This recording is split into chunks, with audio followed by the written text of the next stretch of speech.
pagi, selamat siang, selamat sore, bahkan selamat malam Bapak, Ibu, guru, dosen, dan teman-teman sekalian di seluruh Indonesia. Perkenalkan, saya Widya Triutomo, merupakan salah satu dosen dan salah satu mahasiswa program doktoral di Universitas 11 Maret. Di sini saya ingin menyampaikan apa itu evaluasi pengembangan instrumen, baik itu dari kisi-kisi sampai dengan instrumen penilaiannya, ya. Oke, baik Bapak Ibu yang saya hormati dan teman-teman sekalian yang saya banggakan, di sini saya akan menjelaskan dulu apa sih itu perbedaan penilaian dengan evaluasi. Mungkin teman-teman ya di sini saya supaya lebih akrab kita panggil teman-teman aja ya. Mungkin dari teman-teman di sini masih bingung apa sih itu penilaian, apa sih itu evaluasi. Oke, sedikit saya jelaskan. Penilaian itu salah satu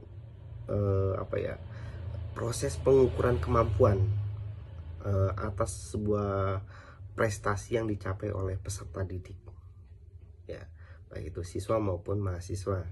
Nah, ini untuk penilaian. Fokusnya untuk proses pengukuran maupun tujuannya itu berbeda. Kalau penilaian itu tujuannya untuk menentukan tingkat pencapaian kompetensi, sedangkan untuk evaluasi itu untuk mengetahui, menentukan sejauh mana program-program yang dicapai itu sudah tercapai apa belum. Itu untuk evaluasi dari tujuannya. Dari tadi evaluasi untuk fokusnya terhadap analisis bahkan penilaian efektivitas program pendidikan.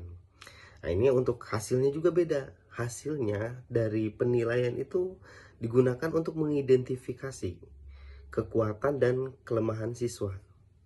Tuh salah satunya dari penilaian, mengidentifikasi kekuatan dan kelemahan siswa. Terus yang selanjutnya itu menyusun rencana pembelajaran selanjutnya, terus memberikan umpan balik terhadap siswa bagaimana. Ini dari segi penilaian. Bahkan kalau dari evaluasi, untuk hasilnya sangat berbeda dengan penilaian. Nah, sedikit berbeda ya, bukan sangat berbeda, tapi sedikit berbeda. Untuk evaluasi itu hasilnya itu untuk mengambil keputusan strategis. Strategi apa yang akan saya pakai untuk selanjutnya. Misalnya dari hasil sekarang, hasil evaluasinya seperti misalnya gambarnya 1, 2, 3 ya, penilaiannya 1, 2, 3. Di evaluasi yang pertama ini kualitasnya tuh 1, 2, 3.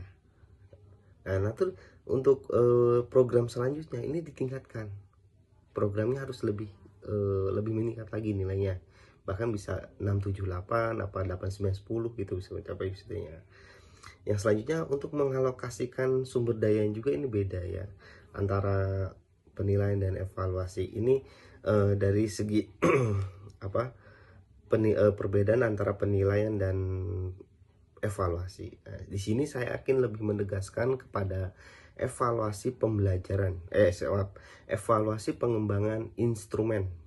Ini baik dari kisi-kisi sampai dengan instrumen. Oke, baik. Untuk evaluasi ini ya, untuk tahapan pengembangan instrumennya itu ini mulai dari kita menyusun kisi-kisi. Kisi-kisi ini kurang lebih seperti tabel yang berisi kompetensi, indikator, dan kriteria penilaian. Nah, kisi-kisi di sini digunakan sebagai untuk mencapai pengembangan instrumen. Ya, untuk mencapai pengembangan instrumen. Karena pengembangan instrumen ini akan merupakan prosedur selanjutnya dalam penyusunan pengembangan instrumen ini. Ya, tahapan selanjutnya. Nah, setelah kita membuat kisi-kisi, kita mengembangkan instrumen. Pengembangan instrumen ini apa? Proses pembuatan berdasarkan kisi-kisi yang sudah kita buat, ya, kisi-kisi yang kita buat, ini dikembangkan kembali, Nah, instrumen ini dapat berupa soal, kuesioner, maupun alat ukur lainnya. Ya, ini terserah Bapak, Ibu, guru, dan dosen serta pendidik-pendidik lainnya ini mau seperti apa bentuk instrumennya. Yang ketiga ini selanjutnya tahapan yang selanjutnya untuk pengembangan instrumen ini ada validasi. Validasi ini proses memastikan instrumen. Proses memastikan instrumen sesuai dengan tujuan atau kompetensi yang ingin kita ukur nggak? Kalau tujuan dan kompetensi yang kita ingin kita ukur ini sudah sudah pas, ya udah. Berarti ini udah valid pengembangan instrumennya. Nah, setelah dikembangkan baru kita mereliabilitas. Yaitu mereliabilitas itu gimana sih? Ini proses memastikan instrumen dapat memberikan hasil yang konsisten atau tidak, dan dapat diandalkan atau tidak. Ini di reliabilitas nih. Nah, setelah di reliabilitas baru kita ujikan. Setelah kita ujikan, ini maksudnya pengujian ini proses mencoba instrumen dan memastikan bahwa instrumen itu efektif atau tidak. Itu berupa apa ya? Alat ukurnya itu soal kuesioner ya. Kuesioner ini. Soal kuesioner ini instrumennya itu efektif atau tidak? Kuesioner ini sesuai tidak? Efisien tidak? Dan selanjutnya. Nih, untuk itu tahapan-tahapannya. Adapun langkah-langkah yang ingin dikembangkan dalam instrumen ini, yang pertama ini menentukan tujuan pengembangan instrumen itu. Tujuannya apa pengembangan instrumen ini? Tujuannya untuk mengukur kompetensi yang akan kita nilai ini. Nah, langkah-langkahnya kita membuat tujuan dulu. Setelah membuat tujuan, yang kedua baru kita membuat kisi-kisi. Kisi-kisi ini mencakup kompetensi, indikator, dan kriteria penilaian selainnya. Nih, ini untuk pembuatan kisi-kisi. Terus langkah yang ketiga ngapain, Pak? Oh, langkah ketiga ini kita membuat jenis instrumennya. Nah, jenis instrumennya apa? Mau tadi soal kuesioner, multiple choice dan sebagainya. Ini kita pilih sesuai dengan tujuan dan kompetensi yang sesuai lah. Tujuan dan kompetensi yang sesuai.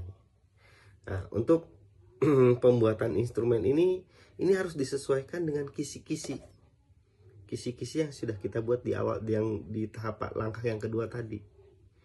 Nah, ini untuk langkahnya terus ada diuji cobakan ini. Instrumen ini memastikan tadi yang sudah saya jelaskan di awal, instrumen ini efektif atau tidak, efisien atau tidak.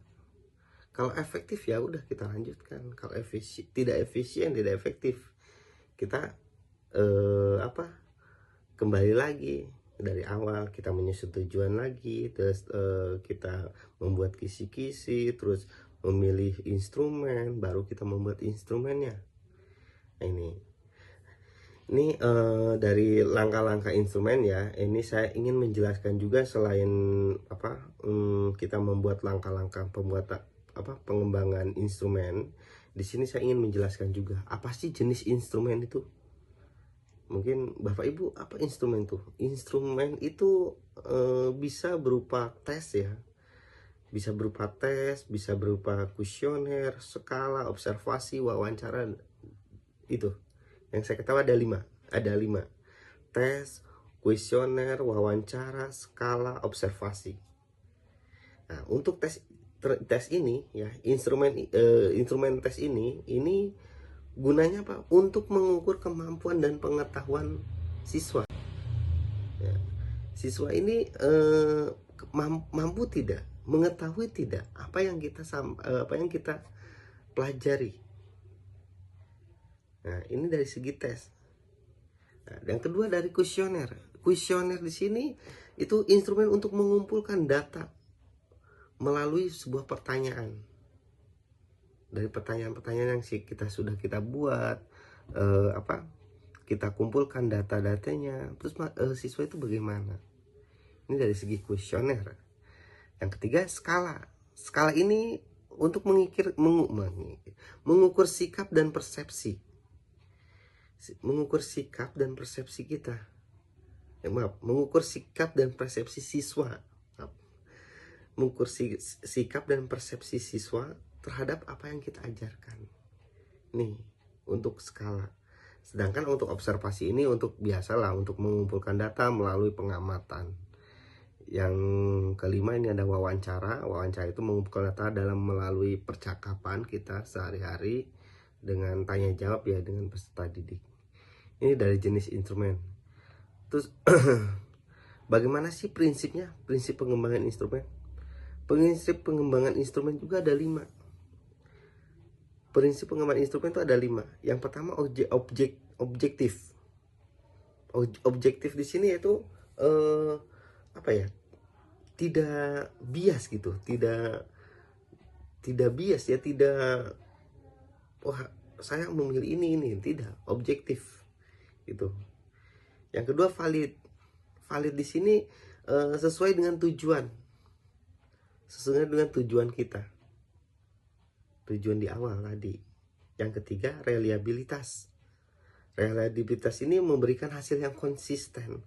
Hasilnya konsisten, tidak, kalau bahasa Jawanya itu tidak mencela-mencela. Konsisten. Yang keempat praktis. Praktis ini mudah digunakan dan efisien. Yang kelima beretika. Nah, etika di sini apa? Kita harus mempertimbangkan etika kita dan privasi responden. Ini harus kita perhatikan.